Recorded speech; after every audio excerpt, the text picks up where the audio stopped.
Second CSC Telugu medium విద్యార్థులందరికీ good afternoon. ఇలా చూడండి అమ్మా, సారీ ఇక్కడ ఏమన్నాడంటే జనవరి 1, 2011 తేదీన రణధీర్ అండ్ కో వారు ఏం చేశారంటే 60,000 రూపాయలకు ఒక యంత్రాన్ని కొనుగోలు చేసింది. అంటే రణధీర్ అన్న కంపెనీ ఏం చేసిందంటే జనవరి 1, 2011 60,000 రూపాయలకు ఒక యంత్రం అనేది కొనుగోలు చేయడం జరిగింది. ఇంకేం చేశారంటే సరళరేఖ పద్ధతి ప్రకారం సంవత్సరానికి 10% తరుగుదలను లెక్కిస్తున్నారు. చెప్పాం కదండి, సరళరేఖ పద్ధతి అన్న స్థిర వాయిదాల పద్ధతి అన్న రెండు కూడా ఒకటే. ఏప్రిల్ 1, 2013 తేదీన కంపెనీ ఆ యంత్రాన్ని 36,000 రూపాయలకు అమ్మవేసింది. ఇక్కడ ఏం చేసిందంటే 2013వ తారీఖున 13వ తేదీన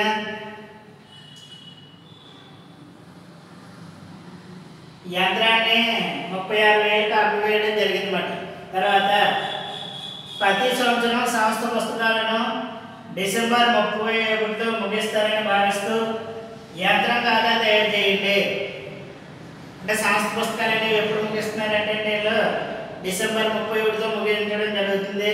దానికి సంబంధించినటువంటి యంత్రం ఖాతా అనేది తయారు చేసి ఆ యంత్రానికి సంబంధించి మనం లాభ నష్టాలు ఎంత అన్నది లెక్కిస్తామండి. ఇక్కడ చూడండి అమ్మా, ఫస్ట్ తారీఖు ఎంత ఇచ్చాడు, జనవరి 1, 2011. ఇక్కడ యంత్రం ఖాతా తెలుసు కదండి, టేబుల్ యంత్రం ఖాతాని హెడ్డింగ్ పెట్టి తేదీ వివరములు మొత్తం, తేదీ వివరములు మొత్తం అని టేబుల్ వేస్తాం. ఫస్ట్ చూడండి, తేదీ ఏది ఇచ్చాడు, జనవరి 1, 2011 ఇచ్చాడు కదా. జనవరి 1, 2011 ఫస్ట్ ఏం రాయాలంటే యంత్రం కొన్నప్పుడు 2 నగదు ఎంత ఇచ్చాడండి. ఇక్కడ మనకి యంత్రం కొన్నట్టు 60,000 ఇచ్చాడు కదా, 60,000. ఇక్కడ సంస్థ పుస్తకాలని ఎప్పుడుతో ముగిస్తున్నారంటే డిసెంబర్ 31తో ముగించడం జరుగుతుంది. డిసెంబర్ 31, 2011 ఏం రాస్తామంటే బై తరుగుదల.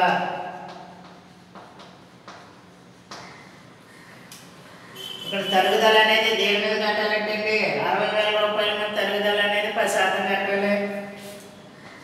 60,000 ఇంటూ 10/100 ఎంత వచ్చిందంటే మనకి 6,000 అనేది వచ్చింది తరుగుదల. ఇక్కడ 60,000 రూపాయలని డెబిట్ క్రెడిట్ రెండు వైపులా చూపించండి. 60,000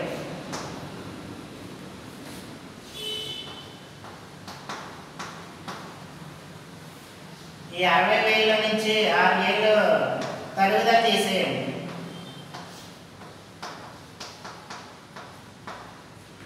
60,000 రూపాయల నుంచి 6,000 రూపాయలు తరుగుదల తీసేస్తే ఎంత వచ్చిందంటే 54,000 రూపాయలు వచ్చింది. ఈ 50,000 రూపాయల నిల్వని ఏమంటామంటే బై తీర్చిన నిల్వ. బై తీర్చిన నిల్వ. తర్వాత ఈ తీర్చిన నిల్వని తర్వాత సంవత్సరానికి తెచ్చిన నిల్వ కింద రాయండి. జనవరి 1, 2012 తెచ్చిన నిల్వ.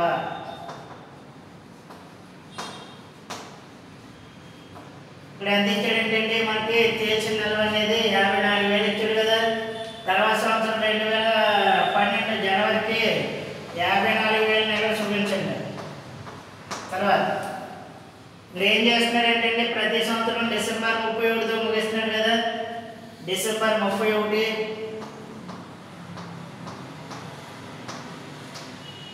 2012 ఇక్కడ తరుగుదల అనేది లెక్కించాలి.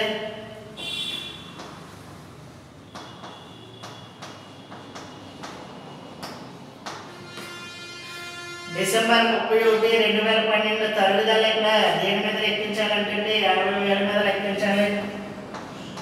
60,000 ఇంటూ 10/100.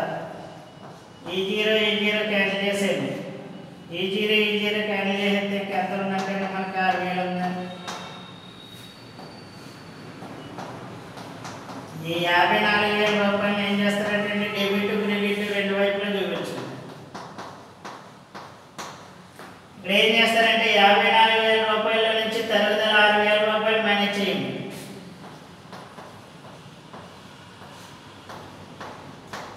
ఇక్కడ 4లో నుంచి 6 తీయలేదు కాబట్టి 14లో నుంచి 6 తీయండి.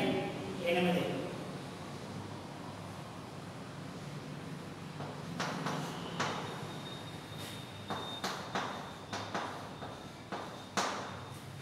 ఈ 48,000 రూపాయలు ఏం రాస్తారంటే తేల్చిన నిల్వ.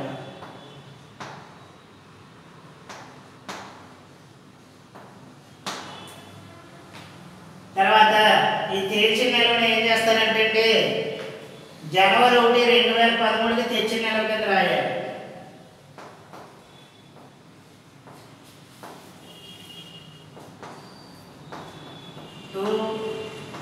తెచ్చిన నిల్వ ఇక్కడ ఎంత ఇచ్చాడండి? తెచ్చిన నిల్వ 48,000 ఇచ్చాడు కదా. ఇక్కడ చూడండి అమ్మా ఒకసారి.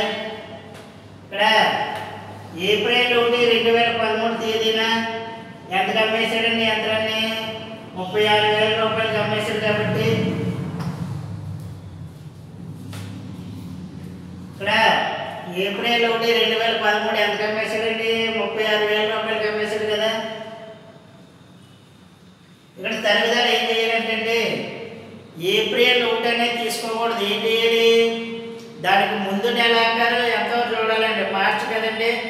మార్చి 31 దాకా నెల అనేది ముగుస్తుంది కాబట్టి మార్చి 31 వరకు ఏం చేయాలంటే తరుగుదల అనేది లెక్కించాలి. 31 మార్చి 2013 బై తరుగుదల.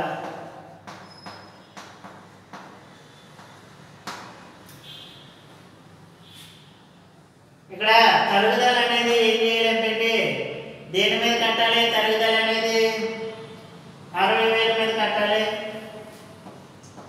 60,000 ఇంటూ 3/, ఇక్కడ 3 నెలలు వచ్చింది కదండి. 3 నెలలు 3/, సంవత్సరానికి ఎన్ని నెలలు అండి? 12. అక్కడ తరుగుదల ఎంత ఇచ్చాడండి? 10% ఇచ్చాడు కదా. 10/100. అమ్మ అర్థమైంది కదా ఇది? ఇక్కడ చూడండి అమ్మ ఇలాగా. ఇక్కడ 60,000 ఇచ్చాడు.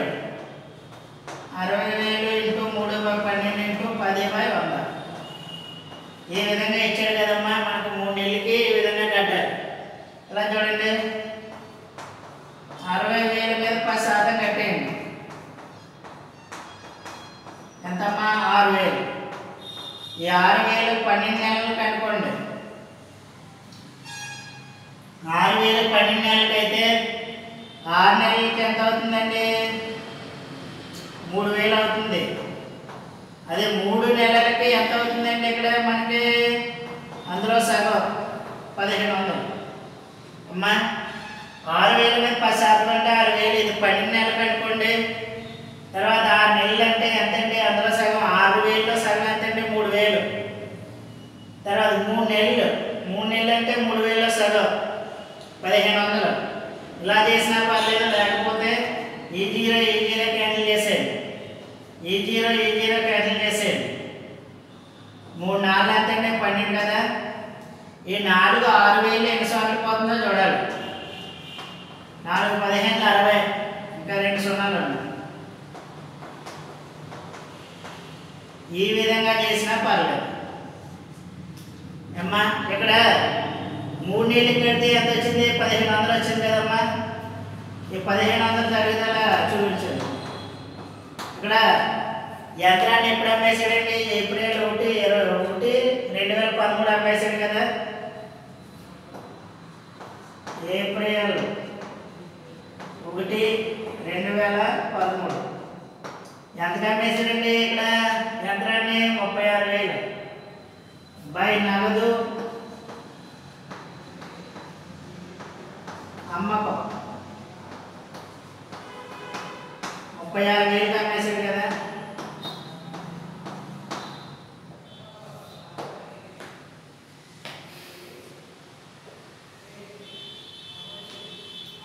ఇక్కడ చూడండి అమ్మా 48,000 ఇచ్చాడు కదా. ఇక్కడ ఈ తరుగుదల ప్లస్ అమ్మకం రెండు కలిపితే ఎంత వచ్చిందో చూడండి, 37,500 వచ్చింది. అంటే ఇదే ఎక్కువ ఉంది కదండి 48,000. 48,000 ఏం చేస్తారంటే రెండు వైపులా చూడొచ్చు.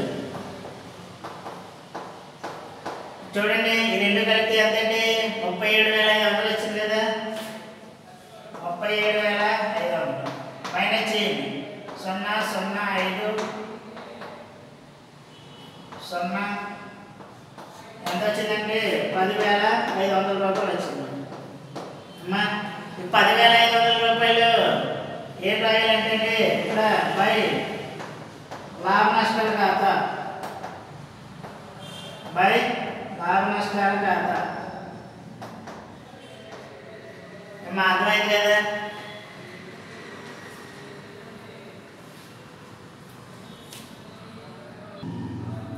ఇక్కడ సాధ్యమా ఫస్ట్ ఏం చేసిన యంత్రం ఖాతా తయారు చేసేటప్పుడు యంత్రాన్ని ఎంత కొన్నాడు చూసాం. ఎంత కొన్నాడండి జనవరి 1, 2011 యంత్రాన్ని 60,000 రూపాయలు కొన్నాడు కదండి. 2 నగదు ఎంత వేసామండి 60,000 వేసాం. సంస్థ పుస్తకాలనే డిసెంబర్ 31, 2011తో ముగిస్తున్నాడు కదండి. బై తరుగుదల ఎంతండి 60,000 మీద 10% కట్టాం. 10% కడితే ఎంత వచ్చిందండి ఇక్కడ మనకి 60,000 మీద 10% అంటే 6,000 వచ్చింది. ఈ 60,000 రూపాయల నుంచి 6,000 రూపాయలు తరుగుదల తీసేయండి. తరుగుదల తీసేస్తే ఎంత వచ్చిందండి 54,000 వచ్చింది. ఈ 54,000 రూపాయలు ఏమని రాస్తామంటండి తేల్చిన నిల్వ, అబ్బాయి తేల్చిన నిల్వ అని రాస్తాం. తర్వాత ఇక్కడ ఏమన్నాడంటే జనవరి 1, 2012 తర్వాత సంవత్సరం ఆ తేల్చిన నిల్వ ఏదైతే ఉందో దాన్ని తెచ్చిన నిల్వ కింద రాయండి.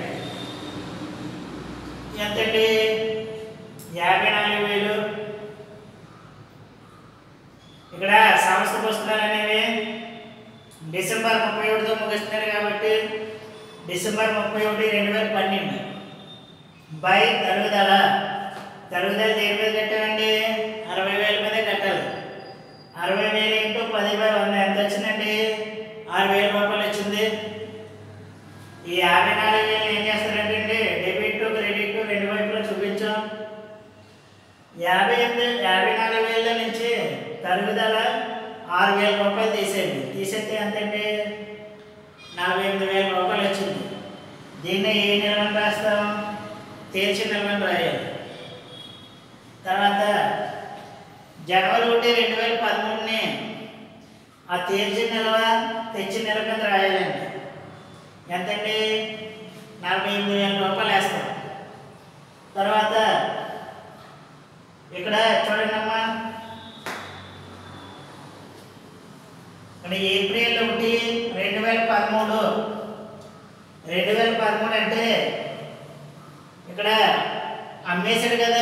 మనం తరుగుదల అనేది ఎప్పుడు దాకా కట్టాలంటే మార్చి 31, 2013 దాకా తరుగుదల అనేది లెక్కించాలి. అంటే 1వ తారీఖు అనేది తీసుకోకూడదు. ఆ నెల కంప్లీట్ అయితేనే 30 దాకా ఆ నెల అనేది తీసుకోవాలండి. ఇక్కడ బై తరుగుదల ఇక్కడ జనవరి నుంచి మార్చి వరకు ఎన్ని నెలలు చూడండి. జనవరి, ఫిబ్రవరి, మార్చి ఎన్ని నెలలు వచ్చినాయి 3 నెలలు వచ్చినాయి కదండి. ఈ 3 నెలల తరుగుదల దేని మీద కట్టాలండి 60,000 మీద కట్టాలి. 60,000 ఇంటూ 3 సంవత్సరానికి ఎన్ని నెలలు అండి 12 నెలలు కదా. 3/12 ఇంటూ 10/100 ఇక్కడ చూడండి అమ్మా చెప్పాం 60,000 మీద 10% కట్టండి 6,000 కదమ్మా. ఈ 6,000 ఎన్ని నెలలు 12 నెలలు అనుకోండి. 6 నెలలు కావాలి కాబట్టి 6,000 సగం ఎంతండి 3,000. అదే 3 నెలలు కావాలంటే మనకి 3,000 సగం ఎంతండి 1,500. ఇలా చేసినా పర్లేదు. లేకపోతే 60,000 ఇంటూ 3/12 ఇంటూ 10/100 ఈ సున్నా క్యాన్సిల్ చేసేయండి. ఈ సున్నా క్యాన్సిల్ చేసేయండి. 3 12 ఎన్నిసార్లు పోతుందండి? 4 సార్లు పోతుంది కదా. ఈ 4 6000 ఎన్నిసార్లు పోతుంది? 4 15 60 ఇంకా 2 సున్నాలు ఉన్నాయి. 1500 వచ్చిందండి. అంటే 3 నెలలకి తరుగుదల ఎంత వచ్చింది? 1500 వచ్చింది. ఇలా చేసినా 2 ఒకటే కాబట్టి బై తరుగుదల ఎంతండి? 1500 వచ్చింది. ఇక్కడ ఏప్రిల్ 1 2013 ఎంత కమ్మేశాడు చూడండి. ఎంతనే 36,000 రూపాయలు కమ్మేశాడు కదా. బై నగదు అమ్మకం ఎంత వేయాలంటే 36,000 వేయాలి. ఇక్కడ డెబిట్ నిల్వ ఎక్కువ ఉందా క్రెడిట్ నిల్వ ఎక్కువ ఉందా చూసుకోవాలి. ఈ తరుగుదల అమ్మకం కలిపితే ఎంత వచ్చిందంటే 37,500 వచ్చింది. అంటే డెబిట్ వైపు ఎక్కువ ఉంది కదండి. 48,000 రెండు వైపులో వేయండి. డెబిట్ వైపు క్రెడిట్ వైపు. ఈ 48,000 నుంచి ఈ 37,500 తీసేస్తే ఎంత వచ్చిందండి? 10,500 రూపాయలు వచ్చింది. ఈ 10,500 రూపాయలని ఏమని రాస్తారంటే బై లాభ నష్టం కదా అని రాయాలి. అమ్మా అర్థమైంది కదా ఇది. ఫస్ట్ ఏం చేస్తారంటే లెక్క ఎక్కించుకోండి. తర్వాత యంత్రం ఖాతా అనేది తయారు చేయండి. జాగ్రత్తగా ఫాలో అవ్వండి అమ్మా. నోట్స్లో నోట్ చేసుకోండి లేదు సమ్ము. ఓకే అందరికీ కూడా థ్యాంక్ యూ.